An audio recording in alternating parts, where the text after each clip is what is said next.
If you assume that an AI model has 98%, 99.999% accuracy. That's a hell of an assumption. Keep going.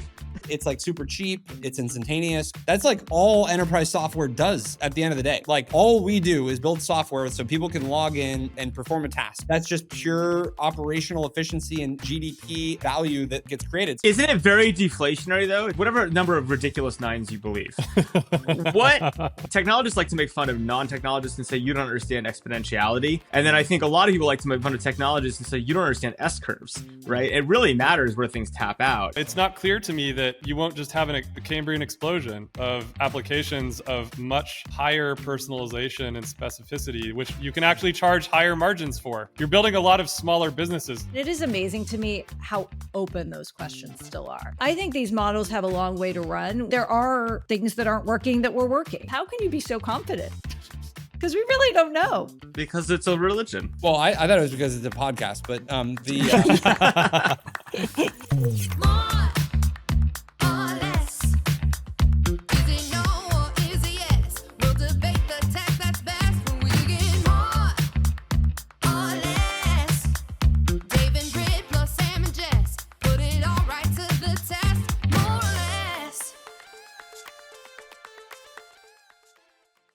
Welcome back to another episode of More or Less with a very special guest. I'd love to welcome to the pod Aaron Levie of Box. I almost said .net. That's as long as I've known you. This is trouble. Yeah. I don't know if you know this. I think you had one of the first stories we were ever mentioned in.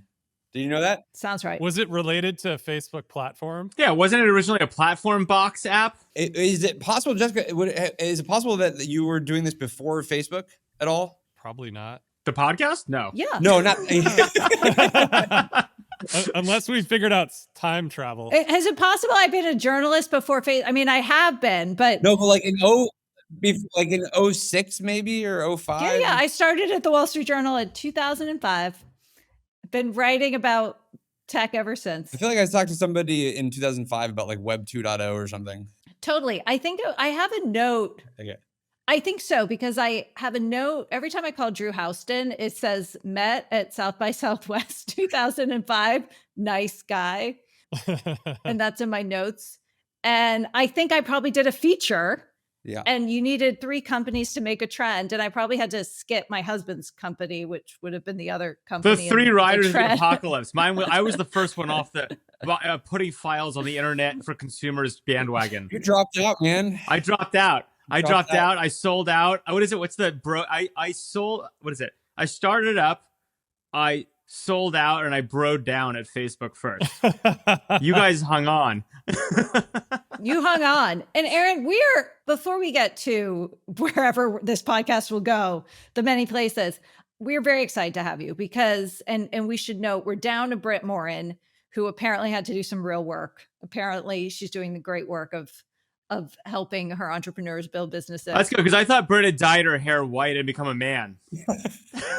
She's working on some very secret, very interesting stuff. Oh boy. Very cool. So we'll give her that grace. But honestly, we're thrilled to have you, because as we were rounding the corner of 2004, approaching 2005, maybe the corner's the next one. I don't know.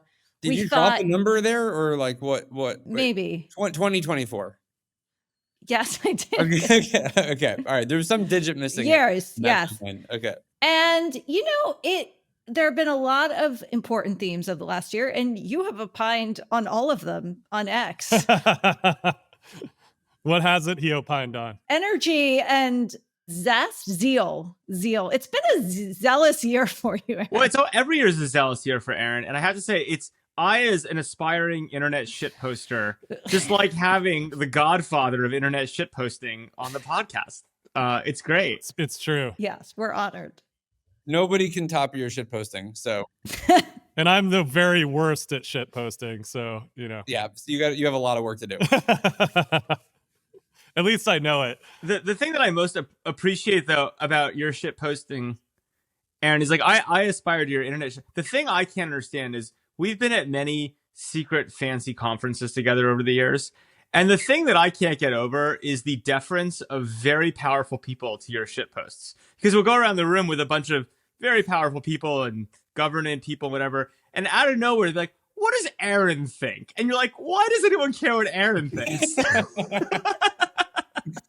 There's certain respect you get storing lots of files for people. So I see. So it's a compromat issue. It's like you have so much compromat. We have a lot of data on people. You are unafraid to say what you think, and then with some inconsistencies, I think. But the point being, we want to have you on to talk a little bit about some of the news of the week, but also really the news of the year, and especially this moment in AI. Because from what one can glean, you think you are as more, we always talk about more or less on the Potter, and you are as more as possible in the AI camp. But by my read, it's been an interesting year. And I would say the year where maybe like the reality of AI sunk in a little bit, the reality of the costs of AI sunk in a little bit. I don't know. I actually think we came down a little bit from the hype this year. But before we get to that, I do want to let Aaron actually get into that. But the other thing that Aaron for like a month was very moron and then became the biggest bear in the world on his crypto. So I'd like to know how you feel about Bitcoin 98,000, Solana 230, Mr. I love crypto for a month and now I hate crypto. Okay. Dave, do you want to attack him with one more thread before we just make this a full-on rebuttal? I'm good. Let's go. Because I have another, which is this political moment in Silicon Valley. Oh, Mr. Kamala. Mr. Kamala, who now likes the Doge. We're going to zoom back. Aaron, can you, being in the trench, obviously AI has been... You're going to let him off on Bitcoin? Bitcoin first. Bitcoin first. Bitcoin first. Okay, Sam, take it away, Sam. God. I know you've missed the last 2 weeks of the pod. You have the microphone. Go for it. I just want to hear the Bitcoin. Yeah, just let them shitpost each other and you and I can be the peanut gallery. Is this the most ADD podcast on the internet? Yes. Absolutely. The people love it. But it's going to get all edited and it's going to feel coherent. Okay, great. Sam, why don't you actually ask a question, frame the topic, and then let Aaron respond. How do you feel, Mr. Bitcoin crypto skeptic, after your burst of excitement about Bitcoin 98,000? Yeah. So do you want to be really boring and very nuanced right now, or should we be very simplistic? No, we have a boring and nuanced. Use that for AI. Let's just say something funny on this. No. Unfortunately, I have to be nuanced on this one. So my issue, I want to be highly precise because there'll be a lot of people, that want to pick this apart. The thing that lost me was Web3. Bitcoin I've always sort of treated as like, if people want to do a digital gold thing, do a digital gold thing. Like I've never been a gold focused. Obviously, a lot of people are. If you have World War III happen, or you want to store a value that sort of survives different kind of issues, then you go in on Bitcoin as an alternative gold. Kind of makes sense if that's sort of how you're wired. If anything, actually, I'd be a Bitcoin maxi. Like a toxic maxi, because I would be like, there's only one true crypto, and that would be Bitcoin. The thing that lost me was when everybody was arguing that what we should do is decentralize all of the infrastructure of the internet. That's just literally, it just costs more to then run every internet service, and it's actually not a very good database for non sort of financial objects. So the moment that people were saying, well, we should just store social network graphs on a blockchain, or where we should do large data storage on a blockchain, it's just technically an inefficient way to run the web's infrastructure. So I'm with you, but just to push, we'll move on to AI, which everyone actually wants to talk about. You had a 2-week period where you were euphoric. What caused this? More euphoric about Web3 than Kamala, more euphoric than Web3, than AI. It was maximum Aaron. And then you crashed. What happened? Okay, what happened was this. Okay. What happened was, we are close readers. Sam is tracking everything, and then I'm gonna make sure that we talk about the metaverse also for Sam. So so I'm tracking as well. Don't worry.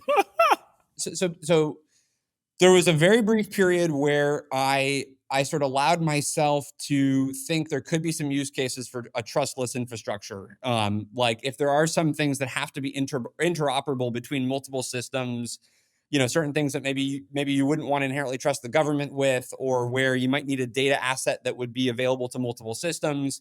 And so I kind of let myself get into that way of thinking for a little bit. But then as I dug into the actual entrepreneurs building these things, what I found was more often the case, they were more excited about the sort of financialization or tokenization of their application.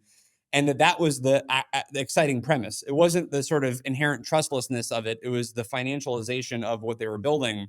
And for that, then I got very skeptical because I mean, everybody here has been, pretty close to social networks over the years.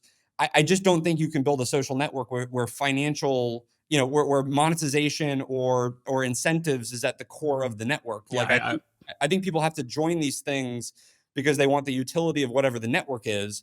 And that is how you self-propagate these networks. And so adding a financial incentive sort of creates this very perverse dynamic where sort of, you want to invite 10 friends and they invite 10 friends, and then the early people get all the money and then the later people don't get any of the money. And if the money is the utility, then by definition, your later users are getting less utility. Yep. And the way that these networks work is you want Metcalfe's law. You want more utility the more people are on the network, and not sort of less utility the later you join.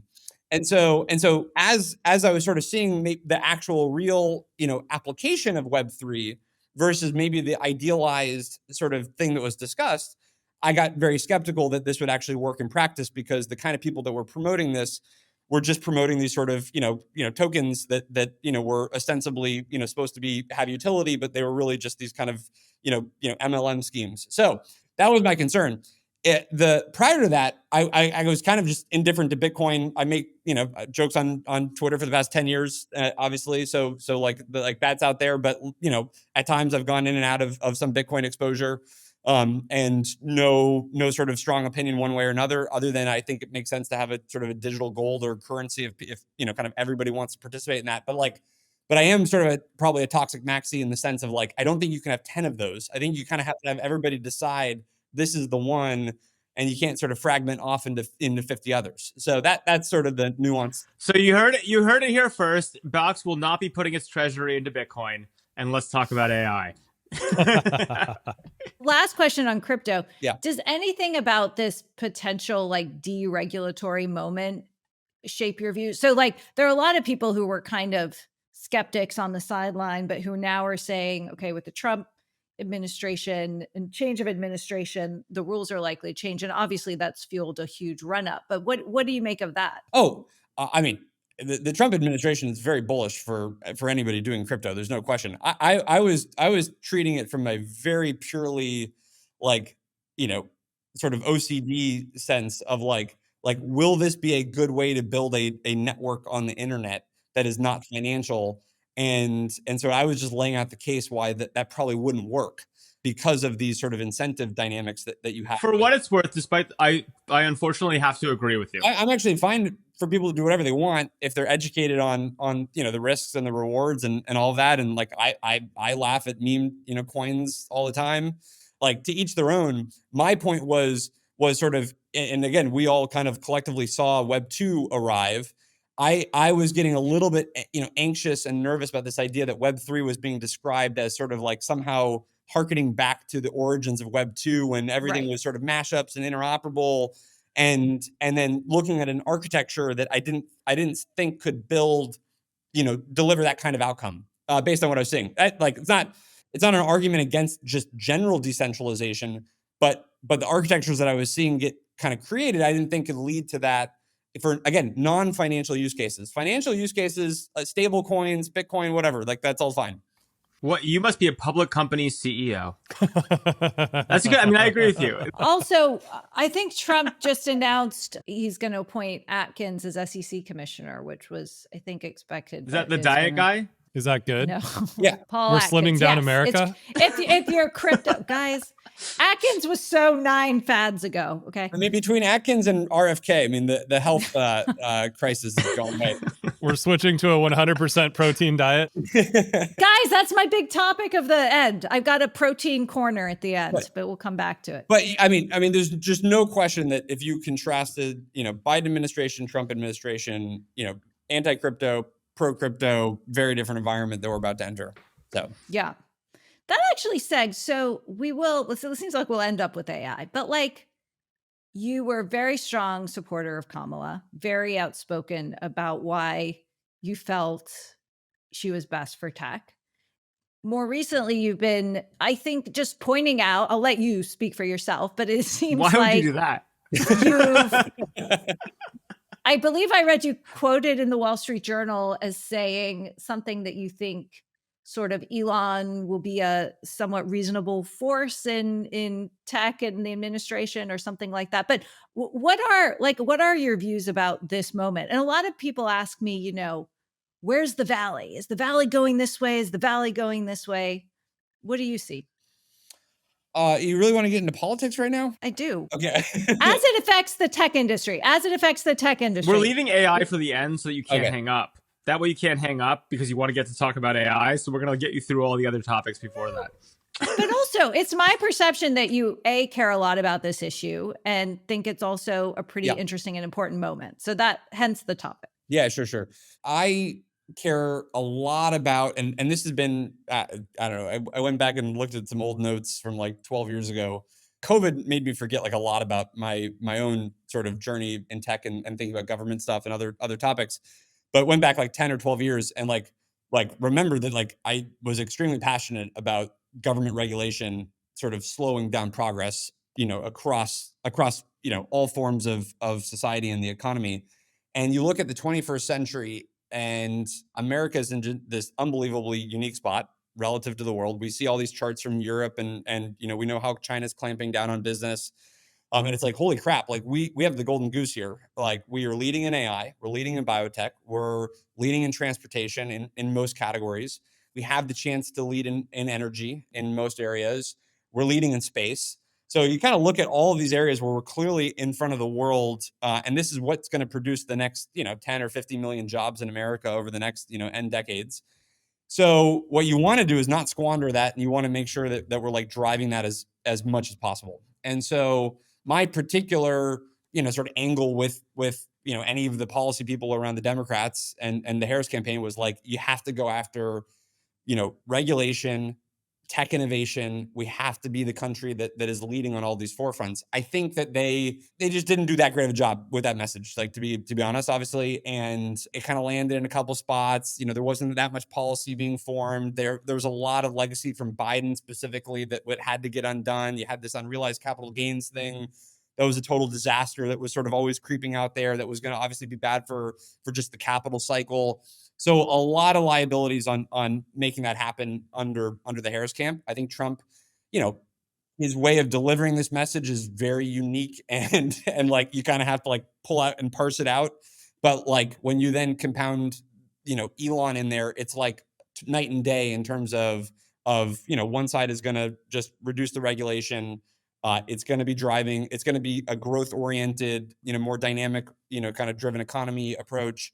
This Scott Bessent, you listen to any of his kind of, podcasts or conversations and his whole thing about, the deficit is you get through the deficit through growth, not through higher taxation. And it's just a different philosophy, which is we're going to go for growth as an economy. The way you get growth is you reduce the friction that the government has kind of created to build and to create and to innovate and to invest.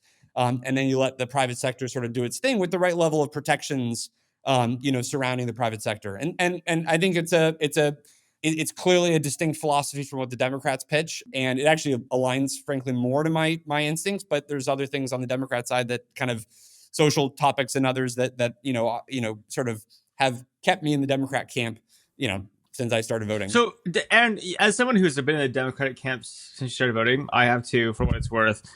Where do they go from here? it's bad. Like what is the play? I see no play.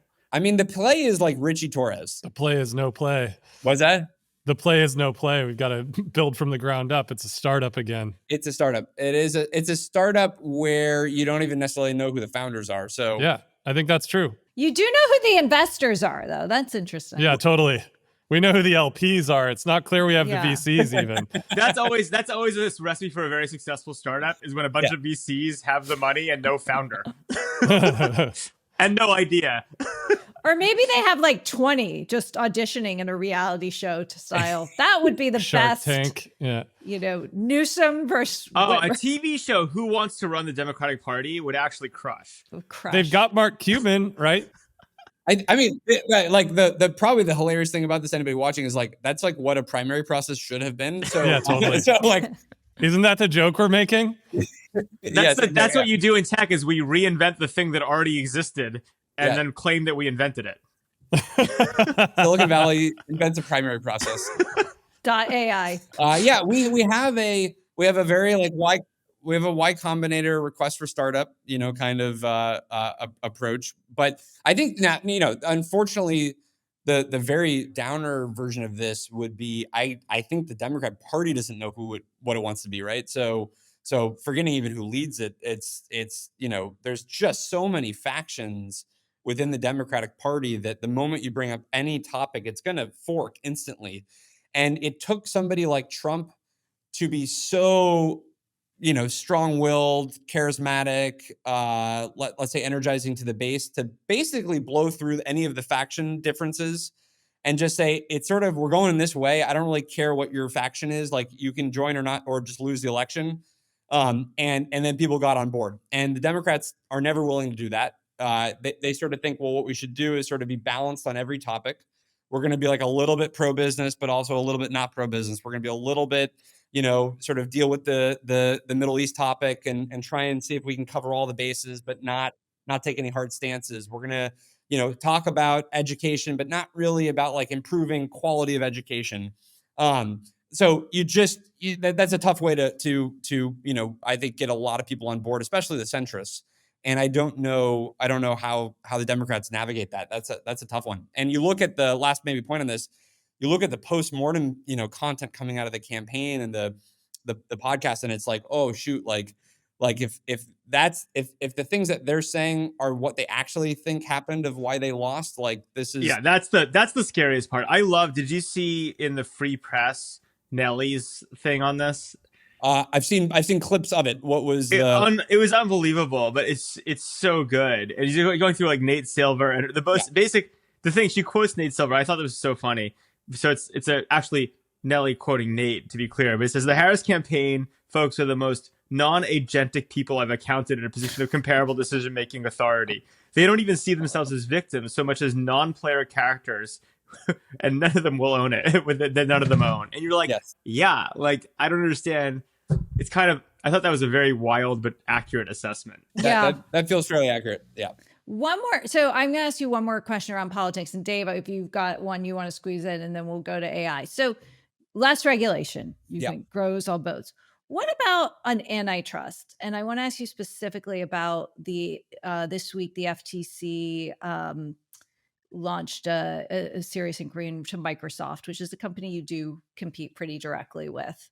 Do you think we need a lighter antitrust regime? If so, in which areas? And do you have any opinions on that case? It's a good question. Yeah, really good question. And I throw it back to you guys, but this one is this is probably to me the most complicated of maybe short of AI regulation. How do you regulate AI?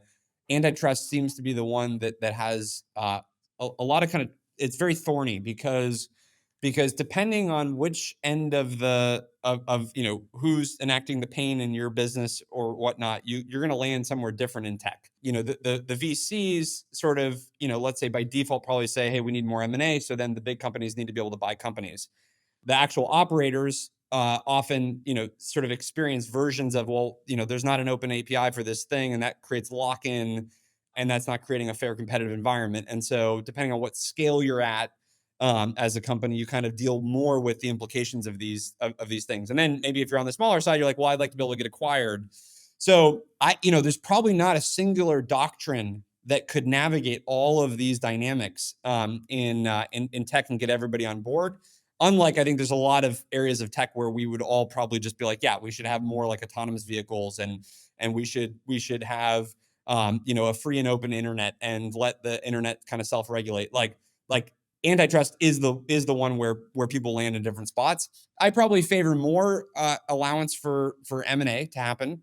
I think there's been some kind of dubious cases around why can't iRobot get bought by Amazon? Why can't Facebook buy Meta by the Giphy or whatever, the 50-person VR company? Like it's very hard to sort of like take what happened with Instagram and then sort of imagine like, well, then we shouldn't let any big company buy something early because maybe it will create a monopoly later. Then you really don't get the sort of the lifeblood and the full cycle of innovation to happen. At the same time, I'm sympathetic to the Spotifys of the world and the Yelps of the world that basically say, hey, you know, we have these environments where we're kind of working within an ecosystem that you know, where there's these control points that we don't have access to. And so do you want some government pressure to say, actually, we do need to kind of create these fair and open environments that let more competition, you know, happen. And the reason why I think this is sort of, you know, is something that we will have to reckon with is the data moats that exist now in the internet are just totally different than almost any other form of antitrust, you know, kind of monopolistic dynamics that I think we've ever seen in history. Like, you know, clearly, obviously, if you're building railroads and telephone networks, that's a lot of lock-in. But, you know, there's a lot of value to data gravity and owning somebody's subscription and keeping them within your network. Data gravity. What do you mean by data gravity? Well, the general concept of data gravity, and I think it was like VMware came up with it just to be like really, really like, you know, show B2B pride. I actually have never heard it, which is okay. Yeah. So not my term. But the general idea was that there's this sort of gravitational pull to where the data is. You know, is this like I have all of my photos in Google Photos or Apple Photos, and so therefore I can't move them because they're, you know, terabytes and terabytes of data, and so the gravity of moving that is literally just like the friction. Yes, is too large. Pretty much. Now, I think it was actually originally talked about in a positive form, which is sort of you pull things to your data. And there's a lot of value to that. Now you can. It creates a black hole and rips a hole in the space-time continuum. Yes, but you can flip it to then the antitrust version, which is, you know, if I have all my data in one of these systems, it's just so hard to get it out that I'm going to keep buying or using more things from that company to the point where they could then create less compelling customer experiences and keep people locked in, because they have control of the information, or they could raise prices by 30% and you just have no recourse as a customer or as a consumer. And I think it's, you know, I'm sympathetic to is that what you're doing, Aaron? I wish we could. Like, have you tried? we're still on the ascent. So I'm right now trying to make things as easy as possible to use. You know, this is probably really dangerous. Someone's gonna look back on this video in 10 years and I'm fucked. No, you should be so lucky, Aaron. Yeah. If this ends up in Discovery in 10 years, you're going to be thrilled. Yeah. Okay. It's like the Zuck instant messages for to you guys. Exactly. But you know, you do have this issue, which is it's you know, clearly been out there that there's been licensing kind of schemes that happen where you have certain infrastructure in, let's say, a Microsoft platform. And with different licensing dynamics, they make it easier to stay in their platform as opposed to moving that license somewhere else. And so then the question is like, how should the government weigh in on that and kind of ensure, you know, some degree of fairness and competitiveness in these markets? That I think is an interesting question. I think it's a much more nuanced and frankly more intelligent answer than the like everyone in Silicon Valley hates Lena Khan, hates the FTC. Yeah, I think that's totally fair. I think it's more complicated. I think that was well put. Yeah, it's complicated. Now I can steelman literally both sides. So I think that this one makes my head explode. But the addition to the Lena Khan doctrine that I would just say would be better is if we could just do more M&A. Yeah, she doesn't seem to like that. Yeah, which it is the primary problem, really, right? Like that part of the ecosystem stopping seizes the American innovation economy entirely. Can I push on this for a second? I understand obviously the narrative of why that's true, but just to play it on the other side, it's like, look, what M&A really makes sense, right? Like for tech companies, there's obviously the acqui-hire M&A, right? Where the VCs get mad because all of a sudden they can't sell their baby startups. But in some ways, the big platforms don't care, because they just strip the people out and come up with weird agreements anyway that just like, it doesn't matter. You just strip the people out. And the only one that loses on that is VCs. And I have to say that no one should ever cry for VCs, right? And so like, don't shed a tear. Fine. No one should shed a tear. I say, don't cry for me. It's fine. I don't think a lot of people do. So no one's crying for you.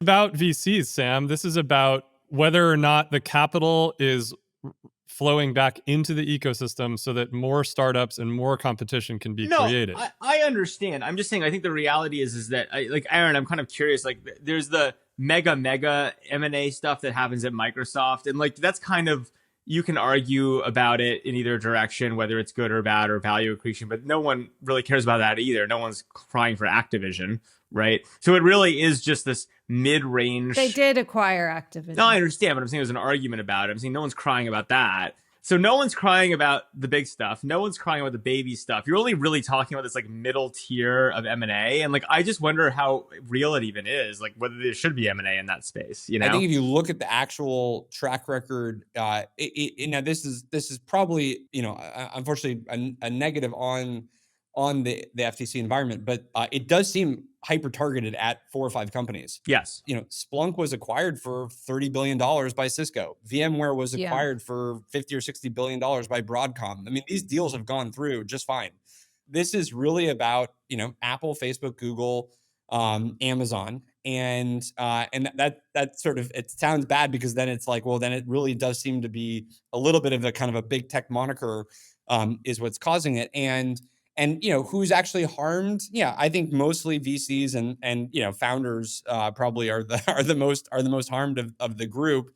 And it's an interesting kind of A/B test of like, what world would have had more social competition? Is it the world where Meta can buy anything, and thus VCs feel comfortable funding more because there's a chance that it could be acquired? And so thus they'll put more money into the market, or the world where they know that Meta can't buy anything. And so then it's sort of Hail Mary or bust, but then you feel less comfortable funding stuff because you know that there's fewer outcomes. Like, yeah, I mean, I could buy that this is weird, ironic argument that the antitrust thing is causing the massive shoveling of money burning startups, right? Like we're basically, that is actually an interesting and clever, non-obvious implication, which is people shovel all this money into the huge possible outcomes because they know there's no mid tier. I buy that. But I just think on the flip side, it's like a lot of the big companies that did a lot of these acquisitions, they kind of all end up shutting most of them down. Most of them don't work. Sure, you get it every once in a while, you get like an Instagram, but like most of them are kind of nothings. And I actually wonder if Silicon Valley has learned that most of those types of acquisitions are dumb anyway, right? And so as a result, like you're better off building the things yourself you need from ground up, especially as technology commodifies. Well, but that's not what they're doing. Yeah, it's not actually what's happening. They're doing weird aqua hires for $1 billion per engineer. Well, I'm well aware of what they're doing, but I'm saying that that's specifically in the AI space where they basically are just structured around it, right? Is what I would say, right? And like the only ones who lose in that are the VCs. If anything, the employees get paid even more, right? The founders get even more out of that, right? I'm picking apart like just completely small little bits of tidbits of the Lina Khan doctrine, but it's funny because I actually think Lina Khan would be happier if Meta just copied an up and coming disruptor than bought it. She'd be happier if they just copied it and destroyed it. I actually think like in her doctrine, she literally does not care about you as investors. She only cares about consumer choice. So she is just purely. Well, but that's why I'm trying to get the investors out of the conversation. Like consumer choice comes through the activity of both investors and founders creating new Cambrian explosions of startups, products, and services, right? And without that. But her theory is that Meta is so big that it has the ability to acquire those things before they have any chance of success and crush them. Mm-hmm. So she'd rather have a marketplace dynamic where you have to compete with each other. I'm making all of this up to be clear, but like you can kind of see it. Sounds coherent. Keep going. You can see it you can kind of see it in the decisions. Like they would rather Amazon build a vacuum cleaner than acquire iRobot. And even if it meant that the iRobot employees are fired. Like the practical outcome though is no competition. Amazon's just like, screw it, we're out. We'll go do something else. No, totally. So this is like, okay, this is just why unfortunately it's like not a like the doctrine probably doesn't work. So yeah, it's like as somebody with an econ degree, this is where like the econ classes, in theories played out in the actual market don't work out. I think the thing that would be great is if you went to like ftc.gov/antitrust or something, and there was just like a 5-bullet thing of like, here's what you're allowed to buy. Here's what you Sam, I don't know why you haven't built this yet. Like you type in the acquisition you want to do, and it just says no. Better yet, it's a chatbot. Like Sundar goes to ftc.gov. He sees a chatbot, to Dave's point, and you just say, I'd like to buy Pinterest, and it just says, are you allowed to or not? And it's like, it has the whole. I think you're missing something here, Aaron, which is the financial, which is poly market. I feel like you guys have some sort of betting market around what the AI will say, right? You could kind of have, I feel like there's a way for the government to make some money on this. That they can then transfer to Coinbase. This is a good seg. Let's stay a bit on the regulation topic and get to AI. So Aaron, you said earlier you think AI is a tricky one from a regulatory point of view. What do you think the government should do? What are your views? Before we get into that, can you just wax poetic on why AI is the most important thing in the history of the world? I mean, maybe you should wax poetic on why it's not. No, you first. I think he will. I think he will. Why don't you go first, Aaron? I mean, and this is all sort of non-AGI pitch. So it's crypto, but not anything but social. Sorry, not Web3, and it's AI, but it's not AGI. We've got to define terms here. That's actually a pretty good framework, Sam. AGI is the Web3 of AI. I think it might be. I like that. Oh, goodness. Okay. We've lost everyone now. They're all gone. No, this is as inside baseball as it gets. Let's keep going. We try to be as inside baseball as possible here. Okay, so basically if you just assume, because we're not there yet, to be clear. So, but if you assume that an AI model has 98%, 99.999% accuracy, that's a hell of an assumption. Keep going. That's fine. But let's say we're like, accuracy for what? For just like I ask you a question and it gets back the right answer. So. Okay. And it can use other tools. It can use the internet. But like it has a good reasoning engine to kind of find eventually the right answer. Okay. And it's licensed all the news content in the world too, I assume. Yeah, exactly. Yeah. All these little things in a fair marketplace of economic exchange. Yeah. Totally. Yeah. So assume it hasn't been sued out of existence by Barry Diller. Okay. So it's 99.999% accurate. It's like super cheap. Like you ask a question, you get back an answer in a tenth of a penny.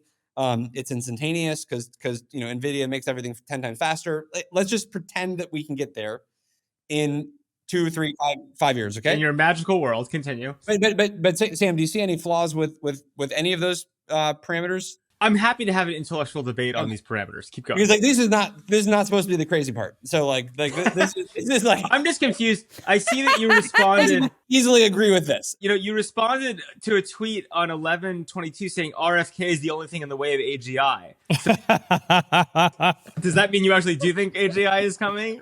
So you printed all your tweets out. There's a search field on Twitter.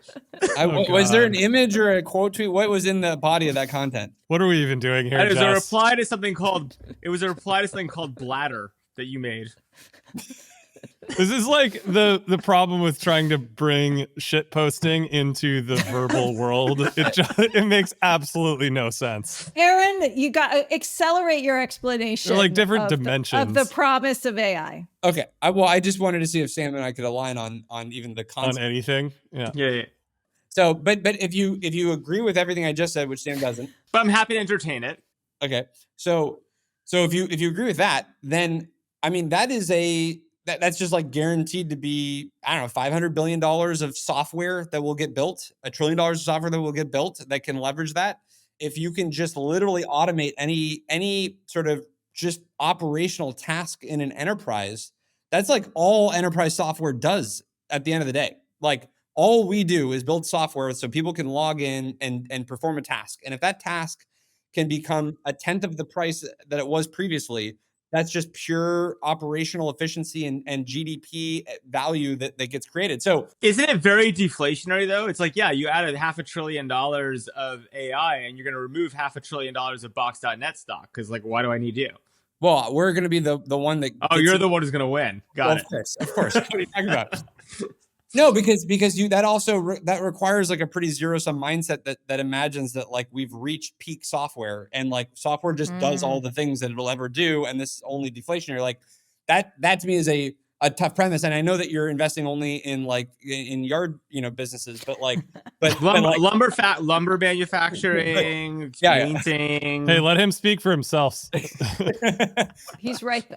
But like I just don't think we're at peak software. Like if you go to the businesses and not even close.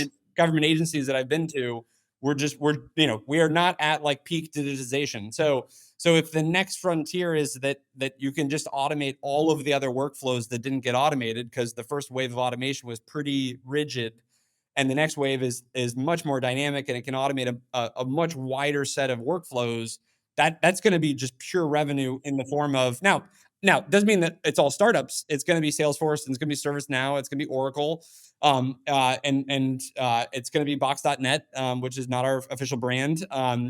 We will capture collectively all of that. I think that the startups that are doing something more disruptive, i.e., pure agents that go after a particular role or function, like those will probably work better than trying to be like the AI CRM company. But there's room for opportunity, I think, at all stages. And at the same time, there'll be lots of companies that just blow billions of dollars doing, training runs of a model that get, supplanted instantly by Llama. So there's no question that you're going to see all of this. Aaron, if I jump off from where you're going, one of the ways that I like to think about this is that we're on the precipice of like the personal app revolution. If you look at it as like there are, call it 5, 10, I don't know. It depends on what number you look at and which framework you look at, but there's millions to tens of millions of software engineers, developers out there, right? Building software that 1 to 2 to 3 billion people use. So there's a massive gap in the number of people who can create software today and the number of people who use software every day, whether that's to, look at a funny shit post on Twitter from you or Sam, or doing some work on a productivity app, right? And up until this point, you've had to depend on organizations like yours to develop that software, right? To do whatever. And it seems as though if the vision that you're articulating is right, where, we've got these 99.9999% great models that can do everything from talk to me in English to build software, that more people are going to be building software for themselves and for their teams at work, for their organizations than like ever before, right? And so that's a big shift in how a company like yours has to think about who you're selling to. And so are you thinking about this future? And are you thinking about how to build your ecosystem around not just the consumer that's saving files into a box, and not just the enterprise who needs to deploy a big enterprise productivity tool, but this sort of middle zone of like the new software creator that is going to create a tool for themselves? And how does your world fit into that, as this sort of Cambrian explosion of new software developers happens? I can answer that. Sam, did you have a well or something? No, you do that, and then I'm going to do my straw man for you. Okay, great. Oh no, it's the straw man. Okay, so yes, absolutely. It won't exactly. So some of where my head goes when you said all that was literally like creating new applications, through an LLM or whatnot. Our version is still going to be like our interface that's already built, but a lot of the logic can be accelerated. The workflow can be customized, due to AI. So, just like the 12-second sales pitch is, we literally just launched a no-code app builder, where you can be like, boom, I want Box to look like a digital asset management system, or a boom, I want Box to look like a contract management system. And That's cool. It's not going to render a probabilistic UI every single time. We give it the UI components, but the ability to instantly create that and have it work is absolutely enabled by everything that we're seeing in AI today. So I totally subscribe to the thesis that you just said. There'll be way more software, 10 times the amount of software that gets created, and then there'll be and then the other 10x is just like things that don't necessarily need to like create software per se. But I am pretty bullish on just general agenticness of AI. Like I'm pretty convinced. I don't know if you tried the new like Gemini, for instance, voice. Let me push you on two things. One, I know I accept Sam has something to say, Aaron. I have a few things to push you on. First, I'm curious. I'm surprised. You have a vision that AI gets you to we'll call it 4 nines of accuracy. Mm-hmm. Does yours 7 nines. Whatever number of ridiculous nines you believe? What if it only gets to 1 9? Yeah. Does it change how you think about the world? If it turns out it asymptotes faster than bulls think it will in terms of accuracy? Well, most inside baseball question ever. It's a good question. No, I mean, it's like, I'm just saying, like, I think one really important question is like, yes, I mean, obviously, if you can get to a ton of 9s, if the thing is basically perfect, that's very disruptive. Yeah. we have a long history in society, especially in technology, of, technologists like to make fun of non-technologists and say, you don't understand exponentiality. And then I think a lot of people like to make fun of technologists and say, you don't understand S-curves, right? It really matters where things tap out. And the question for me is, this happened in self-driving. People were 10 years too early, things like that. If you're wrong, we don't have to argue if you are or not, and it taps out sooner, does it change how you think about the meaningful opportunity in AI? If I'm wrong and it taps out sooner, then I think you would just have exactly what AI is good at today, plus 20% or whatever, and then fully extrapolate it out. So that to me is that pays for all the VC funding. Well, it certainly pays, and for Meta, sure. For ad targeting, I'm with you, right? For a few things. I think it would pay for Cursor, and it would pay for the coding apps. It would pay for doesn't pay for NVIDIA. But wait a second. Some of these things are losing $5 billion a year. OpenAI pay for what? I mean, your point is that what can be built, there are businesses still, but Dave's point kind of hit it. Like today's AI, if you do Gemini voice, if you do ChatGPT voice, Perplexity, whatever, you choose your thing. Even with today's AI, I've already shifted my search behavior. So yeah. So you just you start to monetize that in an appropriate way to the behavior shift. Well, but just to push you, what if it monetizes worse? Which just goes to my deflationary point. It might. Well, but I would take the counter on that. Like if I could talk to my phone and say, book me X restaurant, and it just, but you can't. Why can't you? It doesn't work. 5 years from now, you will, Sam. Even if that does work, though, that's actually worse. I mean, this goes back to the whole classic shift to mobile, right? Like, it's just not clear. Just because something is more efficient doesn't make it a better advertising that's service. Not a 10 blue links. That's a 1 blue link. Right. Doesn't make it a better monetizing service. I don't know. But I shouldn't have to tell you guys this on the consumer side. Like literally, like as we've seen, every time there's been any efficiency gain in people discovering things, they just buy more stuff. They transact more. They do more commerce. So if you can lower the barrier to me going out for dinner. Yeah, it strikes me that shopping alone, shopping's going to be extraordinary when it actually starts working. No, for what it's worth, I would actually push you guys to decompose this a little bit. And then I want to get into my second. Sam's like, I don't shop, Aaron.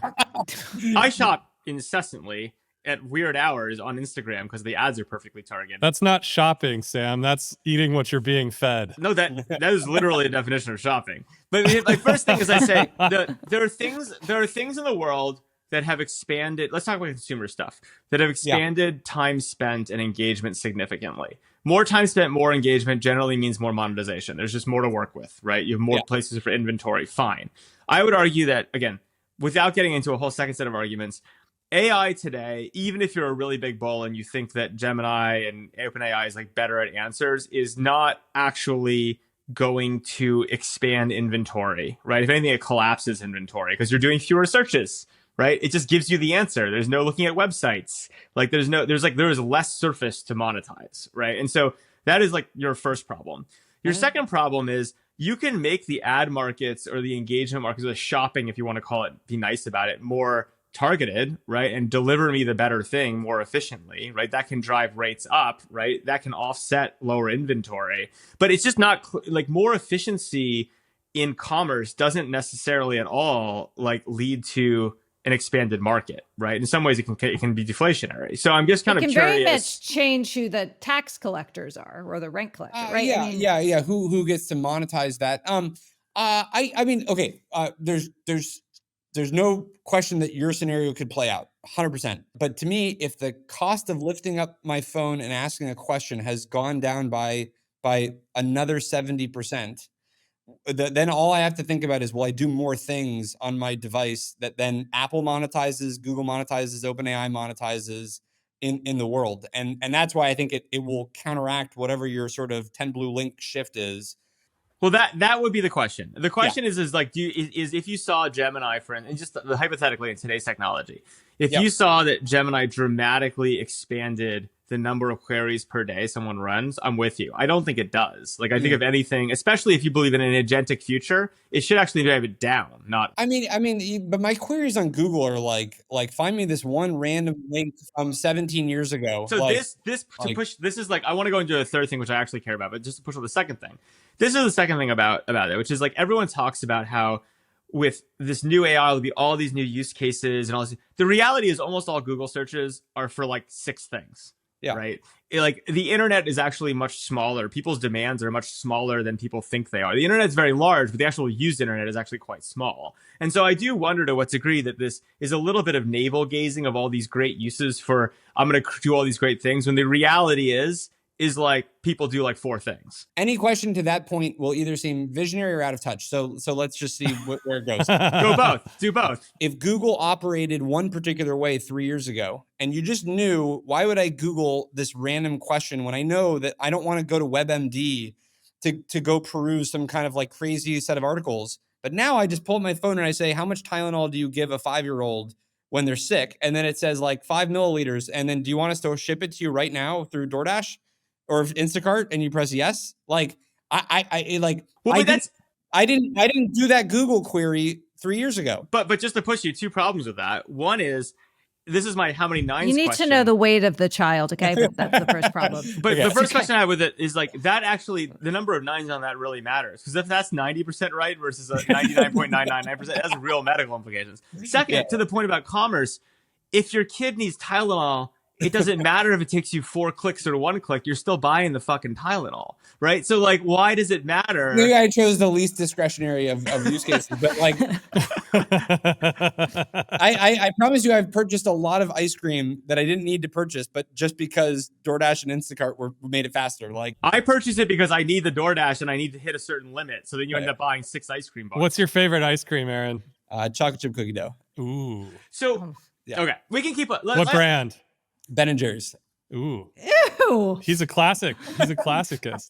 No, they like support Hamas. Oh, come on. The one downside. What are you doing? Okay, I'm going to summarize what I've heard so far. So, Sam, did you have a third point? Well, no, I want to go in like one deeper direction with this, but you can coda here for a second. Is that possible? Yes, I have a deeper direction. What's interesting about this conversation is it's going from really, okay, what are going to be the killer use cases and what are going to be the killer business models? And it is amazing to me how open those questions still are, right? I mean, you even saw this week, we saw Sarah Fryer, the CFO of OpenAI, be like, maybe we'll do ads. And then there was a big reaction to that, right? And I think we really, really just are early. And I think the consumer behavior question, which is obviously tied to what these models ultimately are good at and not, is interesting. And I've also lately been thinking more about the incentives Apple and Google have in this space. I mean, it's kind of amazing to me. The very first use case of Siri was using it for OpenTable. I mean, I think that was early in the demo, and it hasn't happened. And I think it hasn't happened because they can't get the technology to work. But also, like, I kind of think Apple wants us to exist in apps too, right? And these are that's the current structure of their system, right? Like, you'd have to build a new operating system with a totally new and I'm just going to believe that there are some people at the company who like the current system and that there's at least some tension inside the company over this, right? It's just expensive. I mean, at the end of the day, right? Like, but these are all open questions. To build an entirely new operating system. These are way, way open questions is my point. Yeah. And also, and I think, look, I think these models have a long way to run. We've also done a series of stories recently in the information that have shown roadblocks OpenAI and Anthropic have hit in training them. Not that they can't get through them. They work, and but there are things that aren't working that were working, right? And so I guess my question to you guys is, how can you be so confident? Because we really don't know. Because it's a religion. It's a religion. Well, I thought it was because it's a podcast, but is there any difference? A podcast aspiring is a religion. Yeah. Can I ask each of you what could go wrong to knock you off your belief? Before we do that, I won't do a long version of it. Here's my short version. It's so great, Dave, when I could ask a question over the last 2 weeks without having an I just hear you guys shit on me when I'm here, so I'm going to take my opportunities. But here's my last fair. We really did shit on you. Why, Aaron, just to push you. and Dave, Yeah. because you had the same thing. I think maybe you can segue into you answering Jess's question, which is like, why are you so sure that this isn't so deeply deflationary? Like, to me, everyone's like, the easier software means more software. But why do you believe that? Like, the reality is if you think about it, there's an argument that at this point in history, the things that have not been turned into software, the industries that have been resistant to it are not resistant to it because the software is not makeable. There are business model reasons. There are reasons like there's no point in the software. So, it's easier doesn't mean they all of a sudden tip. If anything, it could very easily be that you're doing exactly the same things with software you use today. It's just way cheaper and way more competitive and way more efficient, and everyone is deflationary. And just so I track your implication of that, let's just pretend that there's $300 billion or $500 billion of SaaS spend. I don't know the latest number. I mean, I don't. So let's just pretend there's that much. Are you saying in 5 years you think that goes down? Why not? Why not? There's pricing pressure. All your margins go away. Yeah. You say, look, I can rebuild Box.net with 3 engineers in 2 months for my need now. I don't need you guys. You can't charge me premium pricing. Yeah. And the reality is that's actually the easier application of AI than cracking markets that are harder to crack and have been not cracked for a reason. Yeah, well, so a couple thoughts. One is that my pitch for AI is not all of a sudden we're gonna like finally crack the nut of ag tech. It's all of the stuff that it was too expensive to automate previously. You just dropped it down a notch. Yeah. I completely agree with this, that it goes to the long tail. I don't know. It's not clear to me that you won't just have a Cambrian explosion of applications of much higher personalization and specificity, but just which to be clear, you can actually charge higher margins for. Or lower. You're building a lot of smaller businesses, No, Sam. but Dave, they're not. Why do you think you charge higher margins for those? I think you charge lower margins. They're easier to build. No, but it's not. No, I think that I don't think it's like this infinite thing where everyone can build software all of a sudden. I think there's a large explosion of tens of millions of more people building more specific, more personalized software to various use cases that you can charge a higher margin for because it's custom to, like, I don't know, to use Aaron's example, like ag tech tractor that needs to talk to the thing that monitors the crops. And it was really hard to build and maintain that before. Now you can build this super custom thing and charge a higher margin for it because it like works for this one use case. I will be quiet for the rest of the episode, but the last thing I'll say is I do not track why you think that you can charge more for that. Now I'm done. Well, but you're charging more than the customer not spending anything previously. Yeah. So it's more than zero. Aaron thinks you're creating a market that is monetizable, of more intention fulfilling. I'm really surprised no one's brought up porn yet, which we're not going to talk about, but it does seem like porn questions about economics of new digital markets. You like to bring this up. In what context, Jess? But like in what context? I'm not understanding. We went from farming to porn. I would have been very surprised if somebody had brought that up. So AI is going to completely wreck the porn market. Full stop. Like no one's not relevant. That's like the answer. Is like it's an existing market. It's easy to produce. So it's deflationary. It's deflationary. Absolutely. And I think it's a perfect example. So thank you for bringing it up, wife. That porn is the exact answer of an existing business. You must understand that to understand the economics of the internet. Okay. What other, do we have any, so clearly I think we have established that AI is a cultish religious area of interest. Also, I got to ask you, Aaron, because I spent a lot of time thinking about Google in this world. You know, I cover them from a long time. I've always thought they've had the smartest people on this stuff. It's on one hand seems like they're missing the boat on some things, but then they do cool stuff. Like I don't, as an insider, what's your take on their position right now? And is it as challenged as some might think? I think they could probably, there's no way to think that it's good that if you're them, that let's say ChatGPT has 300 million, DAUs or whatever the latest number was, like that, like would they rather have that, or would they rather have those people doing queries within Google? So that can't be good. At the same time, if you just sort of play out like their cards where they are at this moment, knowing that okay, well that happened, and so how aggressively are you working to catch up to that? I think Sundar is doing a number of the Sundar plus team is doing a number of the kind of key things, like the GCP on the infrastructure side is humming. they're cranking on the innovation and performance and cost front. Gemini, the app is just a very good app. It's wired up to the entire Google search, so you're getting real-time information. The voice mode is great. Probably they should think about like, when do you just like make that like the default on the Google search homepage so everybody gets it. You probably have a normal kind of product management cycle that you have to do around that. But I think they're executing, quite well. And then obviously you have this other thing that's like a logjam is all this antitrust overhead that we also probably underappreciate. How much of that is causing friction in what their natural moves would have been. And so how do you kind of navigate all that? But yeah, I don't like sit around and be like obviously Sundar should have just done X, because to this conversation also, like, X doesn't monetize yet well. So like you can't obviously blow up the entire business yet. Like you do have to like get the customer base and the advertising base there. So he's, Google is in, singularly the trickiest spot, I think, of the big tech players, because, this is not particularly disruptive to Meta. It's basically all upside. It's all kind of like an adjacent side business to AWS and Amazon. It's all net new growth. Apple's in a pole position with the device. So, Google's the most threatened, and I think that they're working, they're, pretty hard on actually getting through that. And I'm it's looking positive on that front. Yeah, makes sense. I can't believe that BuzzFeed being up 15% today didn't come up. What did BuzzFeed do? Something with its debt. It's a meme stock, Sam. Come on. Oh, thanks for reminding us about BuzzFeed. I appreciate it. How is that company still alive?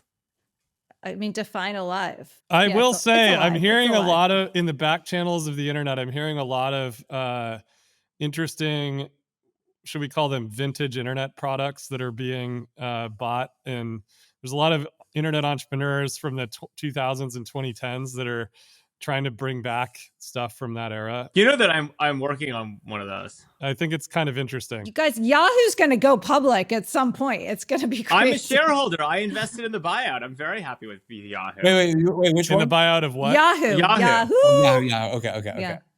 Wait, what? What? What?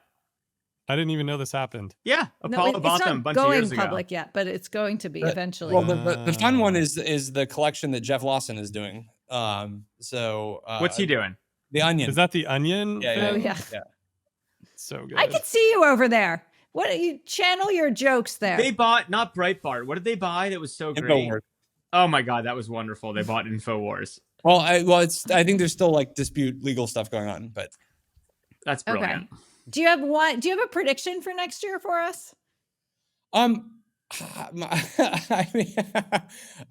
think all this stuff, it just happens. All the stuff happens. All the stuff happens. I mean, Doge will be I think will be the story of the year. So Doge, we have to let you go. Quick on Doge since you bring it up. Okay. The government really only spends money on three things: interest, right? Yeah. Defense and entitlements. Everything else is kind of rounding error. There'll be a lot of fun stories and sword rattling of Elon pointing out ridiculous things he cuts. Is it all marketing, or is he going to actually figure out how to do anything meaningful? The whole balancing of the budget thing is well above my pay grade, so I can't even necessarily get into that. I think the two things I'd be excited about. One, I think it's just like, why, like, let's just like not waste money. And even if it's like somewhat symbolic, like we know from being in organizations, like the moment that you have the ability to let that kind of creep into the system, it's symbolic of just, being. Do you guys do free lunch? Well, we do free lunch, but like that's not what the government is doing. Like probably free lunch might be a good thing to add to the government at this point. We should actually get rid of whatever would be, kind of, I think that we would all universally agree of as waste. I think that's one thing. Like give people their time back to work on really important stuff that actually matters and that actually is going to move the government and the country forward. And then the part that doesn't get talked about as much, I think, because it's not as sexy, is on the regulatory side, which is, could we actually reduce the overhead and red tape in a number of areas, and that would actually like unleash the economy more. So I think balancing the budget probably just makes total sense, because like obviously you should do that. But the part that to me I get excited about is, well, what if we could actually have the government modernize to support the 21st century from just a pure economic growth standpoint? Like why, we collectively know people that like do climate tech businesses in California that cannot actually do their business because of the regulatory environment that they operate in. Like, that's obviously insane. Like, these are things that literally the government is telling, the country to invest in, that then, ends up not being able to actually execute on its vision because of the regulatory environment that we've set up. So, like, can we get the government to just slash all of this overhead that is slowing down our ability to innovate? And that to me is the biggest upside. So I'd be excited to see how that plays out. I'm optimistic just because I think it's there's enough momentum. You got the right kind of congressional now energy, I think, for it. And Elon doesn't like to do things that he's going to lose at. So I think he'll find a way to push through. Well, I'm excited for it to be a wildly entertaining year. It will be interesting. It's really good for the news business, I'll say. But yeah, fantastic for you guys. So. Okay, guys, I promised a little. Usually our PCCs are pop culture corner, and I don't think Aaron has a pop culture bone in his body, although I could be wrong, but I'm not going to go down that road. But I did want to highlight some breaking protein news because I don't know. That's the P. The P. The P is for protein. Protein something corner. Protein popping corner. I don't know if you got other way dyslexic. P. That would be the PP. But anyway, guys, Khloe Kardashian is starting a new brand of protein snacks backed by Michael Kivas of K5. Broken in the information. And I got to say, I'm really excited because Sam has stocked our house with the most disgusting protein bars. I can't eat them, but I know I have to get my protein. I got free socks from them. I had so many bars. That's amazing. Has the protein wave hit your household, Aaron? Is this something that, that would be Joel territory. So Jess, you know what was fascinating? I'll keep her in the loop on this. She'll like this. Yeah. When we were in Japan last month, I kept going into Lawson's, the famous Japanese, convenience store, and was astounded by the amount of protein related products. It was like as if the country had learned the lesson that this is an important part of the, maybe this is one of my hopes for this administration, is that we get some religion around what should be in our convenience stores. Around protein? Yeah. I mean, it's like really amazing how just full Lawson's is protein in every form. Like, it's really incredible, actually. And it was one of the most noticeable things. The protein bubble is going to burst at some point. No, it won't. This is where the lessons disagree. The protein, it's just, there's no asymptote in protein. As long as you're working out. It's an S curve. Yeah. Okay. Well, Aaron, sir, thank you so much for your time. You withstood some fierce questioning, brought us some insights to all the listeners. You're very lucky to hear the smart man, and you got it in more than 140 characters. But you probably can follow him on @Levie. Yes, @Levie and on Twitter. I'm sure you already do. If you're listening to this podcast, Aaron, I hope I see you soon. We're getting into the holiday party circuit in Silicon Valley, so I hope to see you soon at these protein august venture capital suffers. occasions. But with that, let's thank our listeners for tuning in, for all the great feedback, questions, comments. Let's be honest, none of them are left. I think they are. I think my mom's still here. Hi, Mary. I think a couple of people who work for you are still listening. And no, I'm joking. We love doing these episodes. Thank you guys so much. And please let us know. No one could hold a candle to Aaron, but if you have other guest ideas, we're all ears. And we'll see you next week. And if you're applying for a job at Slow Ventures and made it to this part of the show, the answer to the math question is 625. You're welcome. That's your gift for listening to the end. And if you don't want to answer math questions, call Offline Ventures. That's fine. You have the non-math people. Sam, let AI people join? No, I have a whole system I built to defend against AI answers. In fact, I have a problem, Aaron. No, just like anybody who wants to invest in AI. Oh, you don't want those? If they would not be a match. Okay. They would not be a match. Okay, bye-bye. That's the answer to question 3. No AI. Bye-bye, Sam. Walk off stage. Just walk. See you guys later. All right, guys. See ya. If If you enjoyed this show, please leave us a virtual high five by rating it and reviewing it on Apple Podcasts, Spotify, YouTube, or wherever you get your podcasts. Find more information about each episode in the show notes and follow us on social media by searching for @MoreOrLess, @DaveMorin, @Lesson, @JLesson, and as for me, I'm @Brit. See you guys next time.